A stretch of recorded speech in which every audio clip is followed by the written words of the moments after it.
12ই রবিউল নিয়ে মিজানুর রহমান আজহারী সাহেবের বক্তব্য শুনুন। বিশ্বনবীর জন্মদিন পালন করে একটা দল বিরিয়ানি খাওয়ার মাধ্যমে আছে না নাই? বিশ্বনবীর জন্মদিন সাহাবারা পালন করতেন না, বিশ্বনবী নিজেও পালন করতেন না।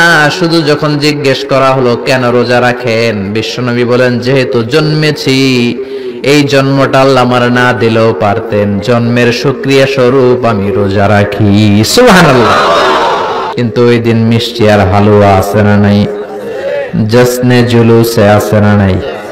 আহা, শুধু মিষ্টি আর জিলাপি, কিন্তু বিশ্বনবী রাখতেন রোজা। আপনি রোজা রাখেন, আপনি না খেয়ে থাকেন, তাহলে বিশ্বনবীর ভালোবাসার প্রমাণ পাওয়া যাবে, ঠিক কি না?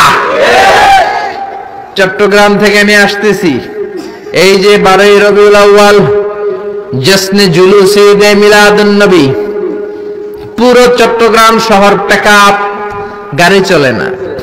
এদের যোহর নামাজ কই, এদের আসরের নামাজ কই, এদের ইবাদত কই? কিচ্ছু নাই, শুধু আছে মিছিল আর জিলাপি, আছে না নাই?